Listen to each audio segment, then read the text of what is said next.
एक बता दीजिए आप कि आपने शादी कब की और ये शादी अरेंज मैरिज थी या लव मैरिज थी?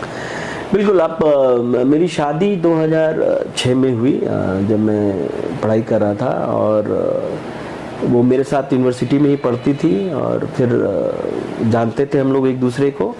और फिर कैंपस था, कैंपस में हमारे यहाँ मेरी क्लासमेट, वो अंग्रेजी डिपार्टमेंट एक था, तो वो पढ़ाती थी और अभी दिल्ली यूनिवर्सिटी में प्रोफेसर है, अंग्रेजी की पढ़ाती है वो। मेरी एक बेटी है, वो अभी 12th का एग्ज़ाम दे रही है। जेएनयू में ही मुलाकात? जेएनयू में ही मुलाकात हुई, मेरे साथ पढ़ती थी, मेरे डिपार्टमेंट में थी।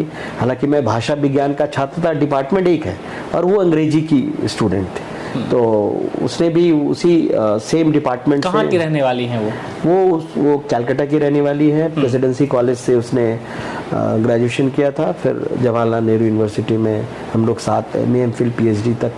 पीएचडी हालांकि मैंने पहले कंप्लीट कर ली, क्योंकि उसकी जॉब बहुत जल्दी लग गई थी कॉलेज में। लेकिन हमने भी जेएनयू में जब एमफिल और पीएचडी के बीच में हमने भी 4 साल एज ए गेस्ट फैकल्टी वहाँ पढ़ाया, और पीएचडी ख़त्म हो गई तो मैंने फिर, जैसा कहा आपने, कि मैंने राजनीति और कांग्रेस पार्टी दोनों को चुना है। ऐसा नहीं कि मुझे बाय एक्सीडेंट। मैडम की दिलचस्पी है राजनीति में? देखिए, बिल्कुल वहाँ का माहौल क्या होता है कि यूनिवर्सिटी में जो चुनाव की प्रक्रिया है, जो डिबेट डिस्कशन का एक कल्चर है, वहाँ पे जैसे हम लोग बिहार के लोग राजनीति में बहुत खुल के बोलते हैं ना। नमस्कार, मेरा नाम रविकांत चौरसिया, देख रहे हैं बोलता खगड़िया। देखिए, आज खास पेशकश बोलता खगड़िया पॉडकास्ट की आज शुरुआत कर रहे हैं, और खास मेहमान के तौर पर खगड़िया पर्वता की मिट्टी से निकलकर जेएनयू की सफर करने वाले, उसके बाद राजनीति में एक ऐसी धमक जहां पे पिछले बार बेलदौर विधानसभा चुनाव में उन्होंने किस्मत आजमाई, लेकिन सामना हार का करना पड़ा।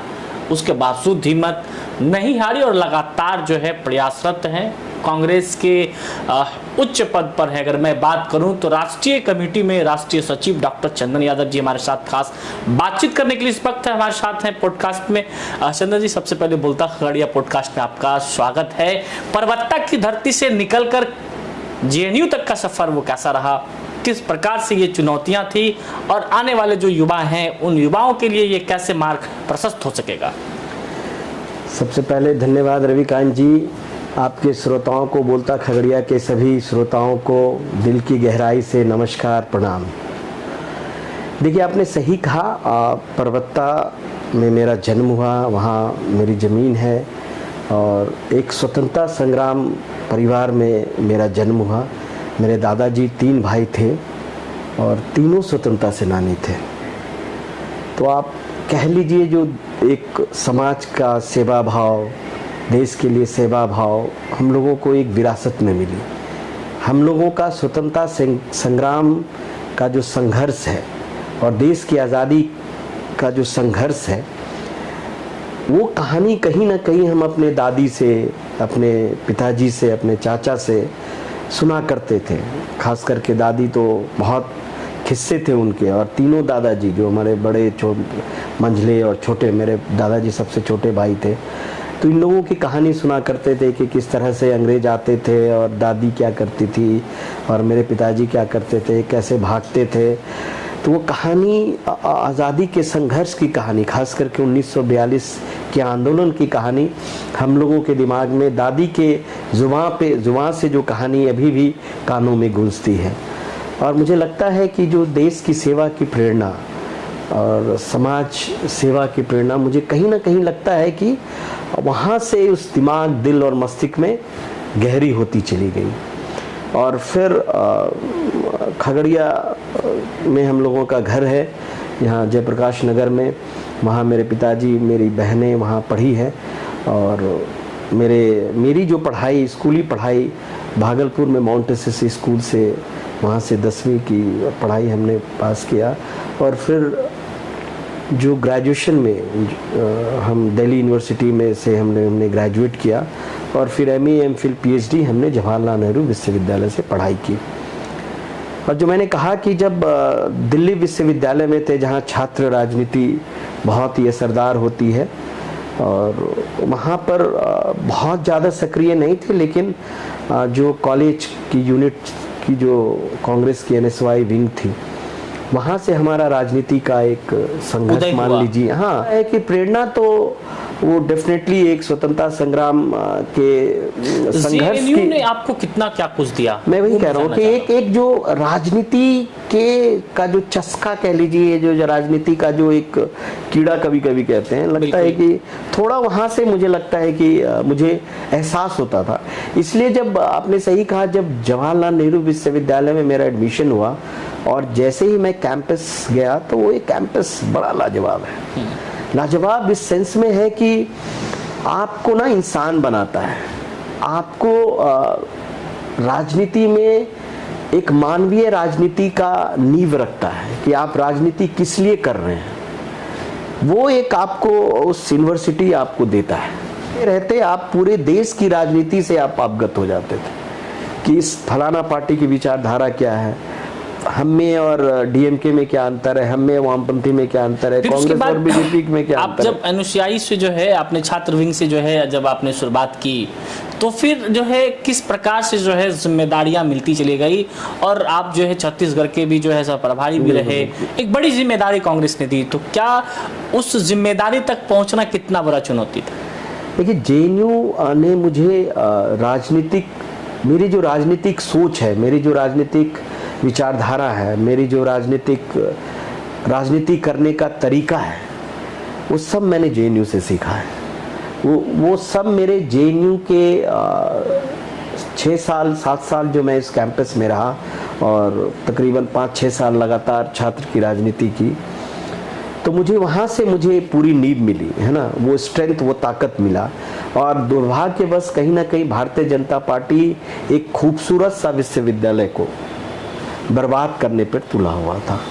उसने बहुत कोशिश की धक्का देने की, कुछ हद तक एक परसेप्शन उन्होंने ज़रूर क्रिएट किया, और ये JNU का हर एक छात्र, चाहे वहाँ जो ABPP के छात्र भी थे ना, वो इस बात को स्वीकारेंगे कि JNU में जो ताकत है, एक आप कह लीजिए स्टूडेंट पॉलिटिक्स की एक वो लाइब्रेटरी है, मतलब लाइब्रेटरी है जहाँ पे एक्टिविस्ट तैयार किए जाते हैं, नेता बनाए जाते हैं। एक एक्टिविस्ट ही अच्छा नेता बन सकता है। कि राजनीति आप सिर्फ विचारधारा ही नहीं, उस विचारधारा को जमीन पर कैसे लाइएगा। आप राजनीति का मेथोडोलॉजी जो होता है कि आप राजनीति लंबी लाइन खींच के कर रहे हैं, या आप अपने सेवा भाव को और गहरा करके आप अपनी राजनीति को चमकाना चाह रहे हैं, या शॉर्टकट करना चाह रहे हैं। राहुल गांधी और प्रियंका गांधी से नजदीकियां कैसे बढ़ी डॉक्टर चन्ना यादव की, ये राज बता दीजिए। देखिए, जो कैंपस की राजनीति थी, वहाँ मैं बहुत ही, जैसे मैंने कहा कि जो मेरी राजनीति शुरू हुई छात्र जीवन में, मैं बहुत ही सक्रिय हुआ।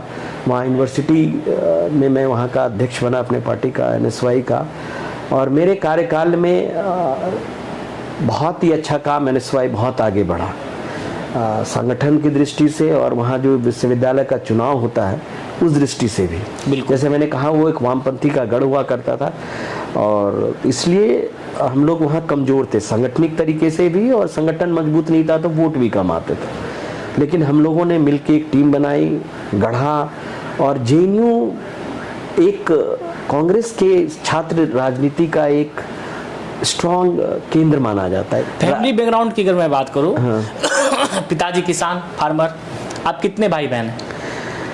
बिल्कुल, मेरी माता जी मुझे नहीं लगता है कुछ पढ़ाई की है। मेरे पिताजी शायद इंटर फेल ही हैं जहाँ कोई, और मेरी 4 बहनें और मैं और मेरा एक भाई है। और मेरी बहनों, चूँकि बड़ा परिवार था, और आप जानते ही उस समय हम लोगों के समय बेटा बेटी में फ़र्क होता था।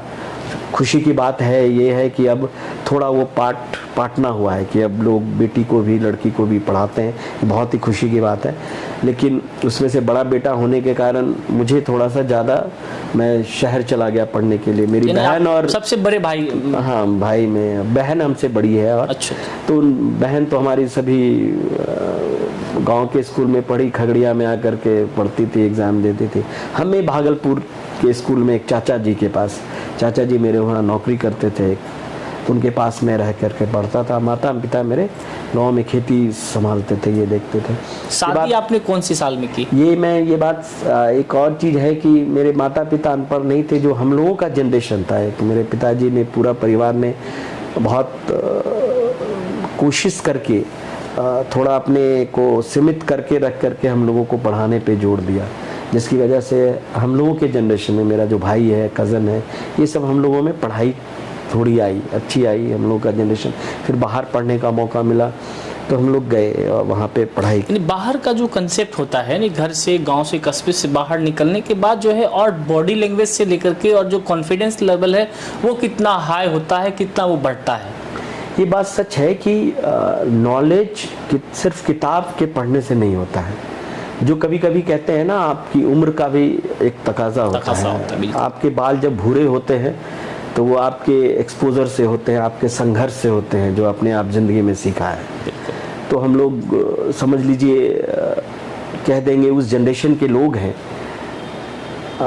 इसको अन्यथा ना ले कि हम लोग लोटा लेके भी चले जाएंगे और कम्बोर्ड पे भी बिल्कुल आराम से कंफर्टेबल रहेंगे। बिल्कुल, यानी हम आज खाट पे भी आराम से खुले आसमान के नीचे भी सो जाएंगे और 7 स्टार होटल के कमरे में भी उतना ही ये पाएंगे। तो ये जो हम लोगों का, ये हम मानते हैं हमारी ताकत है कि हमने भैंस पे भी चढ़े हैं, है ना, खेती भी की है थोड़ी बहुत कि किस तरह से होती है, वो पता है, सारी चीजें पता है। मजदूर किस तरह से संघर्ष करता है, क्योंकि वो हमने आंखों से देखा है। हम लोगों ने खेरी का भात खाया है। बिल्कुल। अब जिसको अब फिर से लोग खाने लगे हैं, मोटा अनाज की ओर आने लगे हैं, लेकिन उस समय एक इससे लोग परहेज करते थे, बताते नहीं थे खाने के, कि लोग समझेंगे कि हम लोग बहुत अच्छे परिवार से नहीं है। लेकिन अब देखिए, तो हम लोगों की जो एक्सपोजर है वो बिल्कुल इस सामान्य से लेकर के, वो एक जो फासला है ना, हम लोगों का सौभाग्य है कि मिला है कि हम एक गांव में पैदा हुए और मुझे अमेरिका से लेके, लंदन से लेके, यूके से लेके तकरीबन 6 विदेशों में स्कॉलरशिप से, लीडरशिप कैंप में, जगह जगह जाने का मौका मिला, जगह जगह सेमिनार में बोलने का मौका।